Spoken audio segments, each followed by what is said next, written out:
Got this. I think we should get started because it seems like time. All right, so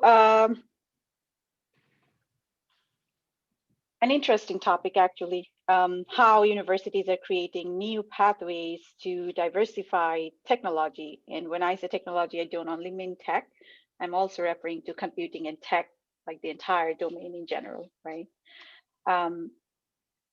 We are dealing with the most common problem that we have seen so far in computing domain. Whoever is associated with computing and tech, we are aware that there is an underrepresentation of women, there is an underrepresentation of minority and marginalized student population. But what we have seen for the last couple of years is that the traditional student population is growing, but at the same time, students who age between 25 and 34, some of them are returning learners, some of them are coming back for a new type of career. Those number of students are also growing with time. And between 2015 and 2026, the enrollment is projected to be increased by 11%. Out of this 11%, a good number will be those returning learners. The pandemic haven't made it easier. There will be a big wave of women who are returning because of the pandemic, because they have lost jobs in the last year.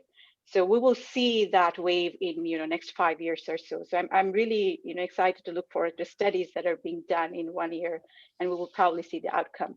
But at the same time, we know that the number of jobs in computing and tech domain in general is increasing. It's constantly increasing, it's skyrocketing. We can never keep up with the industry who are asking for more of us to produce the next generation.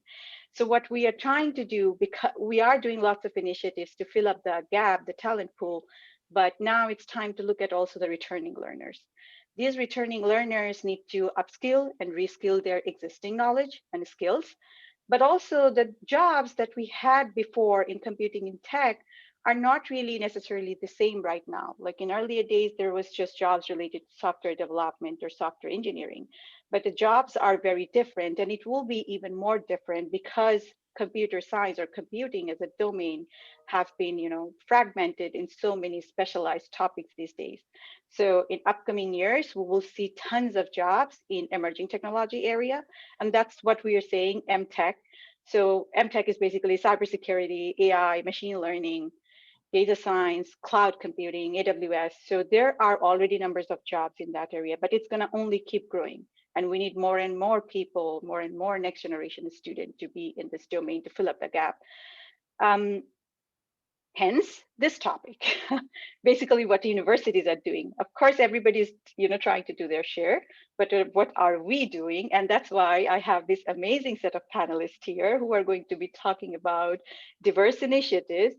And how are we doing as higher ed community? What are we trying to do so that we can make a difference?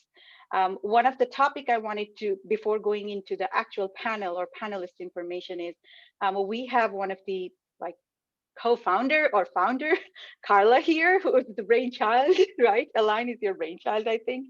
So we have the pleasure to have you in our panel today. So probably you can tell us at some point more about the Align program, which I think many students will benefit from who are attending this session. So I just wanted to have the slide up there. And if you need me to navigate, to this slide later, just tell me and I will come here. But with that, let's get started with Carla first. So if you can tell us a little bit about yourself. So hi, yeah, I'm Carla. I'm really delighted to be with you here today. Thank you for the invitation. So I'm just going to quickly tell you a little bit about the milestones in my life, but I think probably the most important thing is that before I got a BA in mathematics and computer science, I actually was an English major when I started out university because I love to read. And then I thought that was impractical. And plus I wasn't very good at it because I was good at reading, but not good at writing. I was getting like C's and B's. So I switched to econ. And then one of my roommates came home and threw a pack of cards down on our kitchen table and said, "Ugh, you'd like computer science." And I was like, "What's that?" So I tried it. I took my Fortran programming class. I fell in love and I switched my major to math and computer science. There wasn't a computer science major because I am that old. I did miss cards though, because I don't think I would have gone into computer science had I had to deal with cards. Then I had a bunch of programming jobs. Then I decided to go and get a master's because this AI thing was cool. And then I felt hook, line, and sinker in love with machine learning and decided to get a PhD.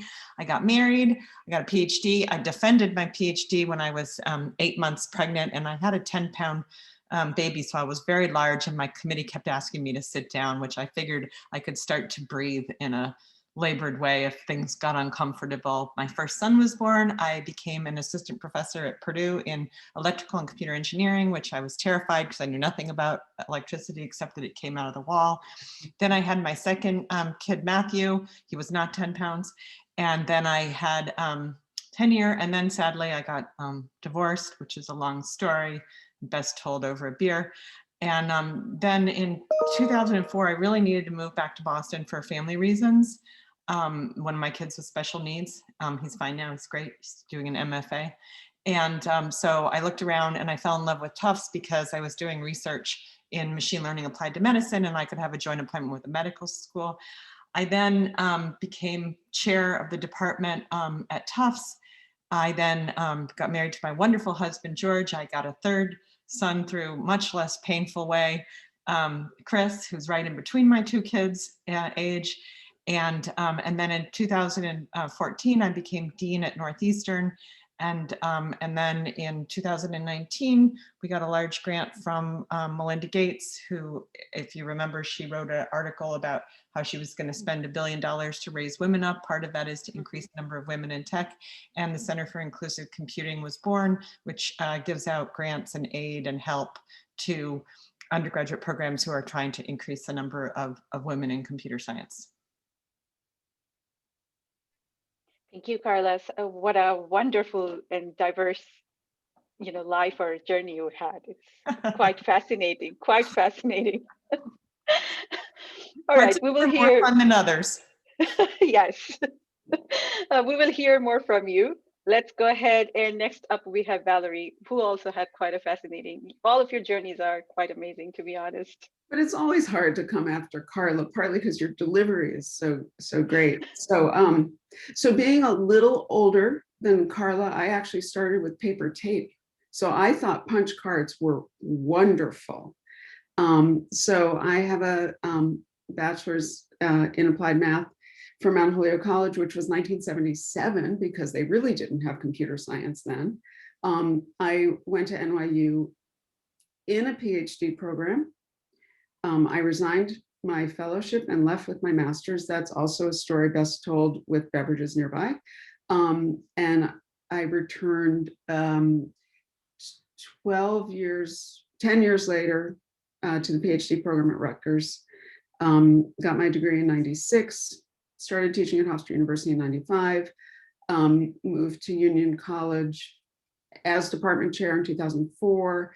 And then because that wasn't enough to cure me of something, moved to Mount Holyoke, back to my alma mater as department chair in 2017. I can safely say nobody needs to be an outside chair twice in their life. Once is enough. And I've been doing research in computer science education and software testing, and I'm really, really, really, really passionate about interdisciplinary applications. And I think that even though I'm at an institution that has primarily traditional age students, and it is solely undergraduate, I think that it's that commitment to interdisciplinarity and the pathways that opens up for students that kind of win me a seat on this panel. Yeah, the rest of my journey has been very boring. My partner and I have been together a really long time. My daughter actually just turned 28. I should have updated that. And this is like the only slide I ever make that has pictures on it. And no comment about which part of the picture is, which picture is the most important. So that's it. Thank you, Valerie. Again, like I said, it's amazing and fascinating to hear from you all. Such amazing stories. Colleen, you're up next. Awesome. So I loved Carla's story about being in an electrical engineering department, because I have a major from Berkeley in 2005 in electrical engineering and computer science, but I took 2 electrical engineering classes. And so I'm essentially always lying on my resume, pretending to have any competence in electrical engineering. I am someone who loves whatever it is I'm doing. So I worked for many summers in college at a summer camp washing dishes, and it was magical and I loved every minute of it. So I could have majored in maybe almost anything, but I met someone who was certainly going to major in EECS, and she took me along kicking and screaming, even though I argued that that was for smart people and people different than us, and everyone else knew what they were doing. After that, I worked in industry for a little bit as an IT consultant and then making educational games at Leapfrog. Lots and lots of fun. I loved it. I was living still in Berkeley at the same time, and I applied to grad school actually twice. The first time it didn't take, but the second time it took. And I went to Berkeley again to do a master's in computer science and a PhD in science and math education. So the program is designed for people to research the teaching and learning of a discipline, of a STEM discipline in higher ed. And so my research is in computer science education, how people learn computer science, how people feel about learning computer science. I have a particular focus on broadening participation in computing. And I have a project, csteachingtips.org, where we try and document and disseminate effective teaching practices. So my first academic job started in 2012, and I went to Harvey Mudd College, which is a STEM-focused college east of LA, partnered with 4 other sister colleges right near it, just 850 students there. Loved it, got tenure there, worked there for 8 years. Then my husband, who's shown in the photo, graduated with his PhD from USC in 2020. And so we went on the academic job market, and I am so lucky to have landed at the University of Illinois at Urbana-Champaign. So I'm an assistant professor now again at UIUC in the computer science department, and am thrilled that I now have 3 PhD students, and one of whom worked with me when she was an undergrad at Harvey Mudd College. So it's an exciting sort of third career, maybe is the right way to describe it.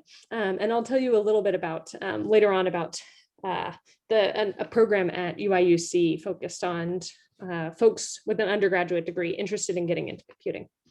Yeah, thanks. Well, Colleen, it seems like a full circle. Like you had your undergrad student now working for you as a PhD student. So yeah. That's She knows amazing. that I don't know how to be a PhD advisor. I feel like she's coming in eyes wide open about like all the ways in which I'm going to annoy her over the next 6 years. So you will be amazing. Yeah. Okay, let's get started. We have some important questions to answer, and we have close to like 30 minutes. I guess the first question we have is like, as academic institution or higher ed, what are the barriers or challenges for to re-enter these type of disciplines, cybersecurity, or it doesn't have to be specifically to this discipline, but any newer tech related discipline? What are the primary barriers to that? Just to give you some context, we have a data science master's at Syracuse University, but anyone who doesn't have a computing bachelor, they cannot enroll in that, which to me seems very limited, because I can, I meet amazing students who wants to do data science, but they don't have this computing degree. So they don't have a bachelor in CS or CE. And, so I feel very sorry to tell them that, first you have to go through that route and then you have to join the master's. So I feel like that's a barrier and challenge. So I'm asking what sort of challenges you think are there for, students who want to re-enter. We are thinking about learners who are kind of re-entering or, coming to this game kind of late. They probably have a degree in a different discipline, but now wants to enter tech or computing. Do you want to choose one of us to answer that, or do you want anyone to chime in? Anyone who would like to volunteer. Carla, you can go ahead since you spoke first. I'll start. I think the challenges are different if you already have an undergraduate degree in computer science, but maybe it's from a long enough time ago. I mean, at some point I had to teach myself networking because it really wasn't relevant when I was an undergraduate. So there's starting to be a movement, which I'm really excited about. And as Colleen mentioned, UIUC is part of this movement of creating a master's in computer science for people who didn't study computer science as undergraduates, because you don't really want to go do another undergraduate degree because that's 4 years and it has a lot of stuff in it that you don't need. And you don't really want to do a boot camp necessarily, because then you're sort of stuck at a particular level. And recent articles have shown that the outcomes of boot camps are less than were promised for the people who went through them. So there's really not too much of an alternative. So at Northeastern, 7 years ago, we created a program that you had on a slide, the Aligned Masters in Computer Science, and it's a master's for people who didn't study computer science. And students come in and they do 2 semesters of undergraduate material, not with the undergraduates, because I'll just say no 35-year-old wants to sit in a room with 18-year-olds. Or at least I wouldn't have. And it's also material that we're on their 3rd version of it that we carefully curated to be exactly what concepts do you need to know in order to do well in the direct entry master's classes. And that is because some concepts are harder to learn than others. For the people who are computer scientist geeks on here, which I hope is a lot of us, for example, in algorithms, really graph algorithms are so easy to understand the first time. You can see them for the first time in a grad class, but recurrence relations are kind of tough. At least they were for me. Then they go in and they join our direct entry master students for 2 semesters. Then they go out on an internship, or what we call a co-op, which is a longer internship. Then they have 1 semester of more coursework. Sometimes they finish that having gotten a job. And in the program right now, we've graduated over 300 students. We have 1,200 students currently enrolled. About 1/3 of them come from STEM backgrounds, 1/3 from business, 1/3 from humanities. And then of course, we have a dance major and a sports medicine and a music major and a theater major. We've got our art people. And companies love hiring them. It's called Align for 2 reasons. One, they didn't make a mistake in what you studied. What we want to do is align what you studied with tech. So maybe you studied nutrition and now you take a degree in data science. Now you can go work at Fitbit or Noom or one of the tech companies that looks at fitness. And then the second reason is to align the industry with population demographics. So currently enrolled at Northeastern, half of the program is women. Actually, 52% are women. It's 55% domestic students, and of the domestic students, 20% are from races and ethnicities that have been historically marginalized by computer science or in computer science. But what's most exciting, and this is a call to action for everyone, first of all, we're not the only ones doing this now. There's 12 schools doing it. UIUC is one of them, so there's a consortium. And then there's some schools that are doing it that are not in the consortium that we're trying to get to join the consortium. And we want to turn the Master's in Computer Science into the new MBA, something you can do after any undergraduate degree. So encourage your friends. If you're at a university, feel free to reach out to me to figure out how to join the consortium. We'd really like to make this a pathway, because I'll conclude with this. Why are we leaving it in the hands of 17-year-olds who goes into tech? This 17-year-old chose English. I have one follow-up question. So this program, Align, is a master's in computer science, right? So it's not really it is not saying that it's a master's in data science or master's in particular area. So sorry, we actually have a pathway to our data science degree and a pathway to our cybersecurity degree. Okay. And a cloud computing certificate pathway as well. Okay. So you can, the courses in the first 2 semesters differ a little depending on which pathway you're choosing, because obviously data science, you need more math. Yeah, so that's what I was going towards. Like, if there are pathways, that is, amazing. And I keep wondering why there are not, more institutions who are doing starting. It's a huge movement. I really believe, and I don't take credit for it. It's a grassroots movement that was happening in lots of places. And I'm just trying to help put a national lens together and bring everyone together. There were already programs that existed at other universities. Another question, you said that the students go for like 1 semester of co-op or internship. Does the program Align help the students to get these internships, or the students the students on their own? Oh, no. So Northeastern has 500 industry partners that regularly post internship jobs with us, because our undergraduate model also has a co-op built into it. So students go out on 1 to 3 work experiences that are 6 months long. So we have companies that we work with regularly. Our top 3 employers are the obvious ones. They're, I think in order, it's Amazon, Facebook, Google. And then, and then we have some local companies, because we have locations in other areas besides And so we absolutely help them. On the other hand, the aligned students are really entrepreneurial, and some of them do find their own opportunities. And companies are really interested in a computer scientist who has an undergraduate degree in English. Different life experiences, right? They Different make way us, of communicating. Yep. But I would say it's not even just different life experiences. I mean, so two things coming from my undergraduate space. One is realistically, certainly at the small colleges, we could never teach every student computer science. It's just not possible. So the message I try to get out is that you can get careers in tech even without a CS major. So every fall we do a program called Careers in Tech for Every Major. And I bring in alums who did not major in computer science, but who work in the tech industry. And they talk about the kinds of jobs they have, how they have achieved a level of comfort in the tech industry in terms of what their role is. And it's really fascinating. We've had history majors, economics majors. So these are people who have not yet gotten a subsequent degree in computing, but they have Romance languages. I mean, you know, I have an alum who was a Romance languages major who works on Google Maps, of course.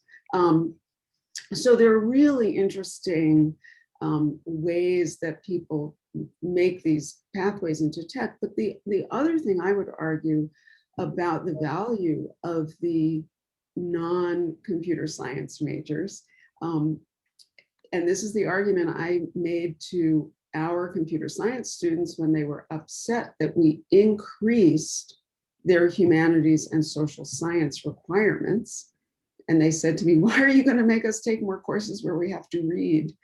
And I said, we in computer science teach you to be problem solvers, but we do not teach you how to decide which problems are important to solve.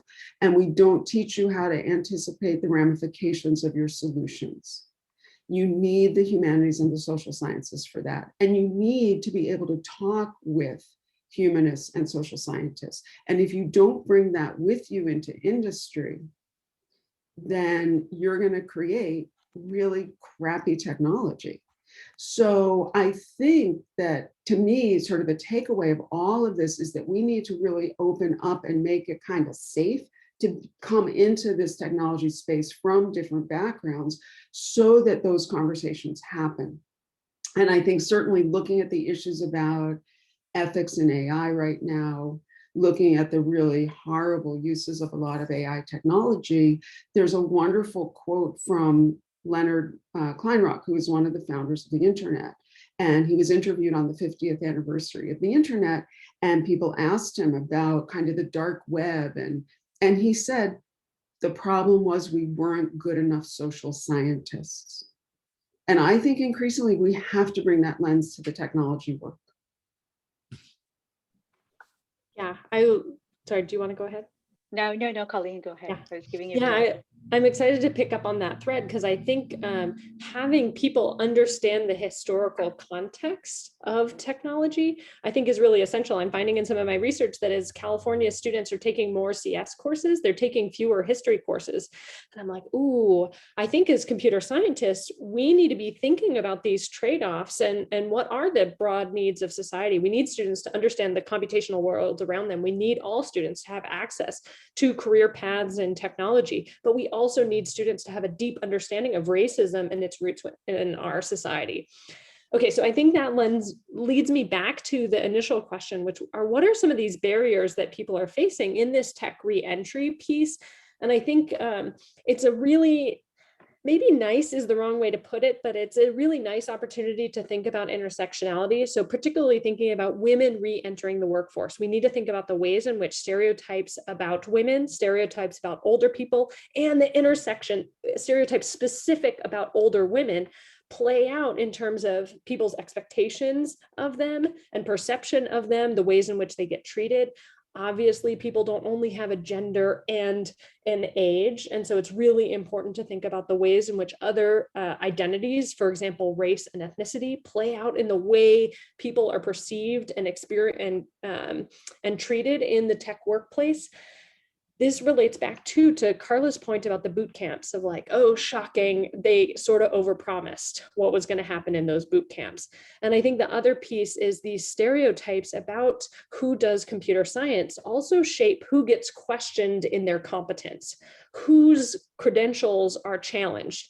And so a friend of mine was a physics major and has a successful career as a computer scientist. And no one ever asks what his undergrad degree was in. It is a white man that's very tall. Do you know what I mean? He looks the part of a computer scientist. And so there are ways in which when we are educating people who identify as women, Black, Latinx, Hispanic, Indigenous, older, any combination of all of those, when we are preparing them for the workforce, we need to think about not just what skills do they need, but what credentials and what qualifications do they need so that they can protect themselves from some of the undermining behaviors that they're likely to face. I want to hit one more piece, which is the challenge in this re-entry is I think there are within each real opportunities for stratification of roles. And so I think within the re-entry, I think it's important that educators and students or newly students need to understand some of the stratification within each of those sub-disciplines, that there might be cybersecurity roles that are low paying, less problem solving jobs. And there might, and some of the other, do you know what I mean? And so I think within each of these, there might be complexity. There might be data science jobs that are primarily data cleaning jobs and don't require linear algebra. And there might be data science jobs that do require linear algebra. And so I think as educators and students, we need to be thinking about that potential for stratification and bias is the big picture thing I wanted to, from my umbrella comments. I also want to bring up one piece here, like ensuring equity. What I feel is that something that is, say, a program that is designed for an 18-year-old or a 22-year-old does not really fit someone who is, 36-year-old or 40-year-old, has kids, has a life. They're at a very different, stage of their life compared to a traditional student. But of course, majority of the programs, not aligned, majority of the programs are designed with that traditional mindset. So that kind of poses a structural barrier for re-entry. From what our research has been in the last 1 year as we were working in this grant, that majority of the barriers are structural. It's not easy to solve. It's not easy to come up with something different. Go ahead, Carla. So here's an interesting learning that we had where we have always had all of our master's classes in the evening because it fits into if you want to work part-time or even full-time, although it's very hard to do this program full-time. It's actually easier once you get into the master's portion than it is beforehand. And then we realized, well, this is really bad for people who have families. So now we have a parent, we're starting a parent track where the classes are at 10:30 in the morning so that you've dropped your kid at school and you can go to class. Because if you have to take classes in the evening and do your labs in the evening and you have school-age children, that's a showstopper. So really thinking about that. So that's something we're doing this year, but frankly, we needed to get enrollments to a place where we could afford to offer things twice. Yes, it's meeting the students or the learners, these returning learners where they are, rather than, where we are and asking them to come and meet at our place. Okay, I think we should go to the next question because there are plenty of them and it's 1:45. I guess the next question was, what are the effective strategies for re-entering? And this question kind of ties to this follow-up question: how can returners prepare to get into Align or similar programs?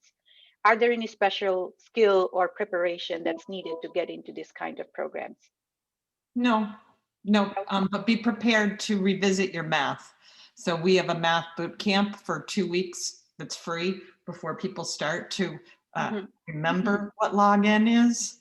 And our English majors, they have a rougher time than our math or physics majors do in the beginning, and then it evens out. So maybe the only thing that you can do is to go back and remember your algebra and a little bit of your pre-calc.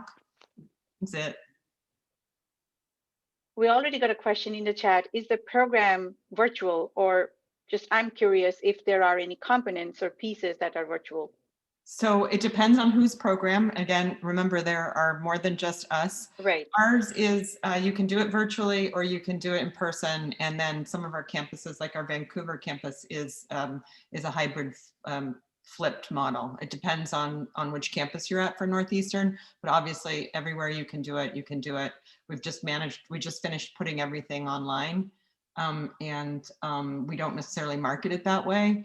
But you can totally do the whole thing, and then the rest of the master's classes online as well. Colleen, what about the UIUC one? So just the Urbana-Champaign one, virtual or hybrid?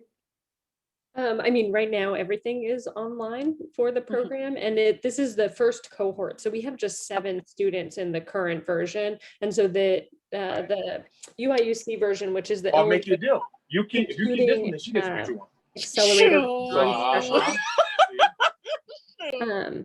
That the Illinois Computing Accelerator for Non-Specialists is just getting kicked off. And I think in the future we'll have in person and online, both in Chicago and Urbana-Champaign. That's my understanding. But actually, I wouldn't be surprised if Carla knew more than I did about the ICANN program. That's exactly right, Colleen. Okay, they're part of our consortium, and they have a wonderful leader. Yes, they have a wonderful leader. Tiffany Williams worked in the with the online program in Northeastern before.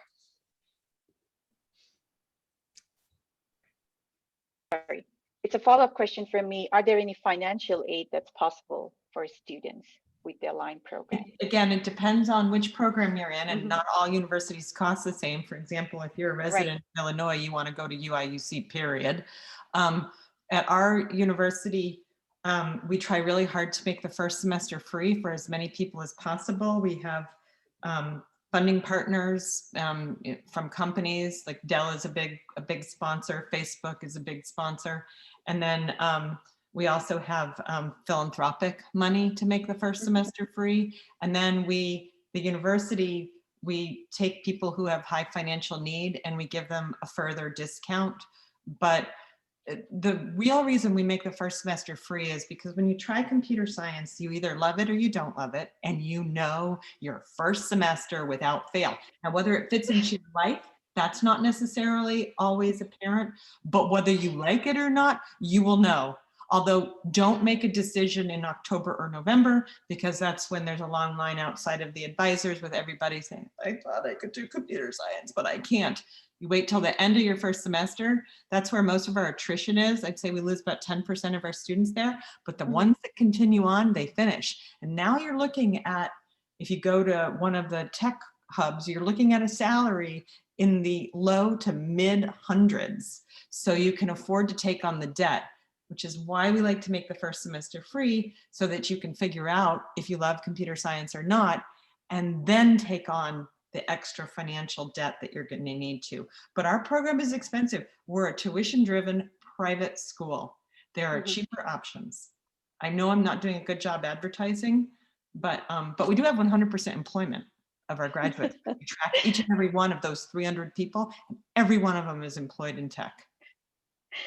So Syracuse is private too, and that's why I always feel bad to publicize our master's programs or undergrad programs because it's expensive.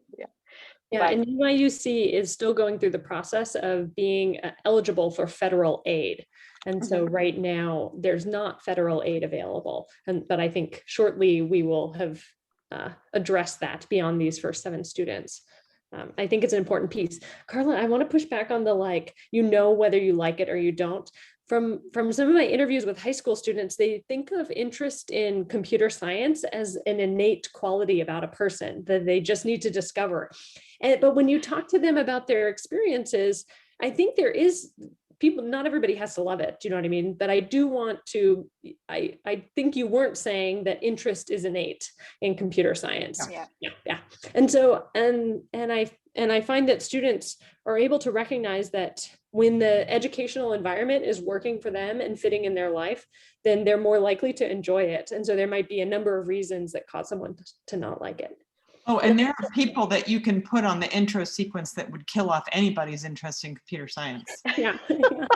Yes. It's sort of magical. And also, like, I think that there can be setbacks in computer science. So maybe towards the question of what to do to prepare, is I feel like I had a rough road. Do you know what I mean? And it's hard writing code and having it not work. And I, at points in college, fell into incredibly unproductive learning strategies because of that discouragement and sort of lack of feeling of belonging. And so luckily, basic needing to late drop, and otherwise I would have failed my second semester computer science course. I think that didn't mean that I couldn't do it. And I think approaching it as an adult, as an older adult, I would have been able to recognize some of the ineffective learning strategies that were driven from insecurity. And so I think really being a meta conscious and aware learner, I think, is the right preparation. This is going to be hard, but I can do hard things. And Colleen, I'll say that one of the strengths, and then I'll turn it back to you. I'm sorry to interject. One of the things that makes this work so well is that the students are part of a cohort and they have support. We also upped the student to TA ratio to be higher than our undergraduate classes. It's 15 students per TA for the first semester. And then we have advisors who, like I said, there's a long line of people not feeling like things are working for them. And then we give free tutoring for people, particularly who come from the liberal arts, who maybe don't have all the math concepts snappy, because we don't want anyone to feel any kind of imposter syndrome. And then we have co-curricular programming. You get a peer mentor. We have all of these workshops where we bring in people from non-traditional backgrounds and who have been from groups who are historically marginalized in computer science to talk about their journey. And so there's just this whole surround, like we surround you with supportive things in order to combat exactly that.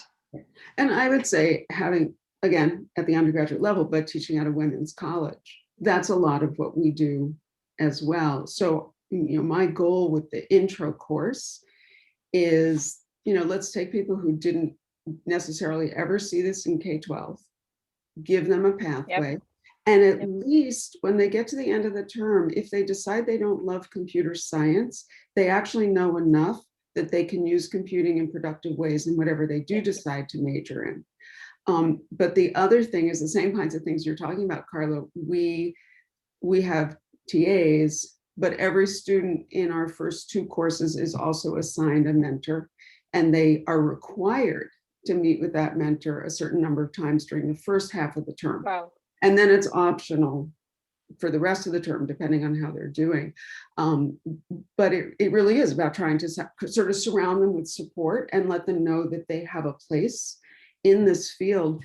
And I can say that at the undergraduate level, I'll just indulge in data for a moment. Among US citizens of all degrees earned by women, undergraduate degrees earned by women, basically 1% of those degrees are earned in computer science. And at my institution, it's 7 to 10%, depending on the year. So, so it's partly that's just a phenomenon of being a women's college, but it's also about how we have surrounded them. So we're right up there with psychology, biology, English, and economics. We're in any given year, the number one, number two, or number three major at the college. I'm learning so much from you, especially Valerie. I'm trying to start an undergraduate TA training program, and I frequently visit Colleen's CS teaching tips and your website to find out relevant information that I can use for that program. It's so important. Right. So we also have a program that would be very complementary with that, which is the MAGE program, MAGE.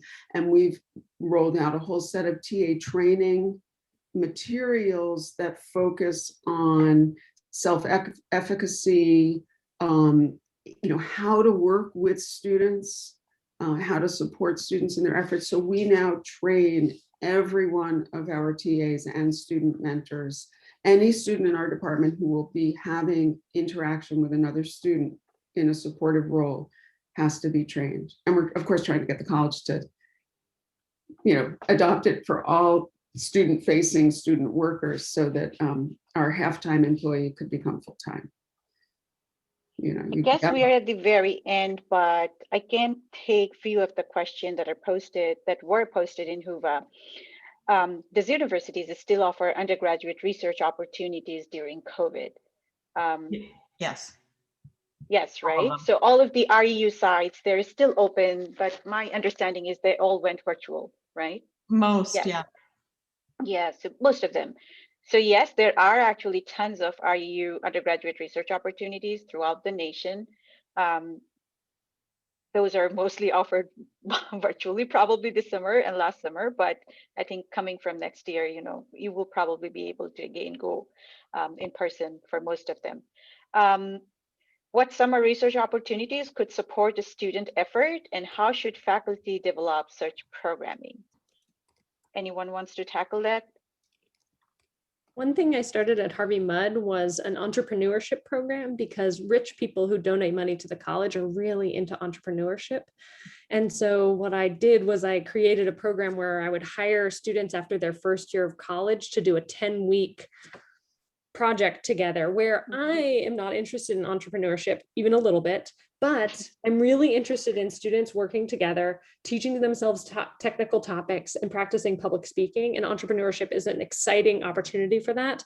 And so I think entrepreneurship programs for students who are from groups underrepresented in computing right after that first year of college is a exciting opportunity to match student needs where they might not be able to get tech internships with funding interests, if I'll say that. Anyone wants to add to that?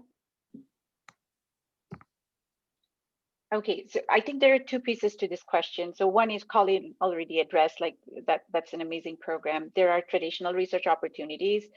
In your department, there are professors who probably have open undergraduate research positions, not probably through an RU site, but they're always looking for amazing undergraduate students who wants to do research. So just, stop by professor's door or send an email that you'd like to, get involved in some kind of research. The second part of the question was, how should faculty develop such programming? As far as I understand, probably the poster wants to know, what opportunities are out there for faculties to, initiate this kind of effort. There are tons of opportunities for faculties as well.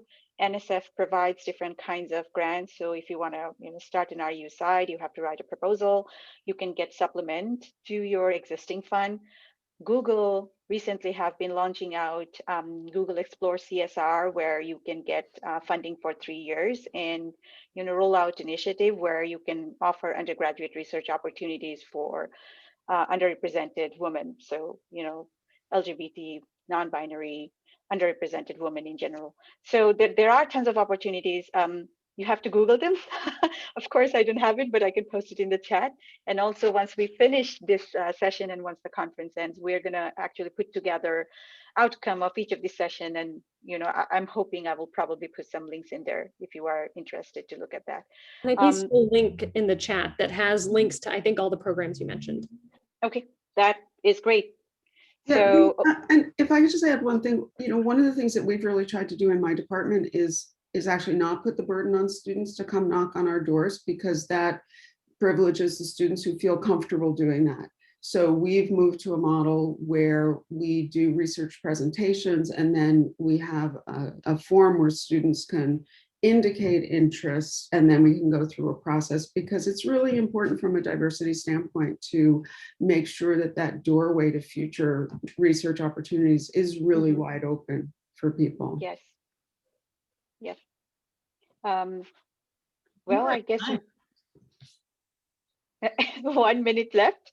I'm not sure if we can have any more question, but I'm intrigued to ask this question.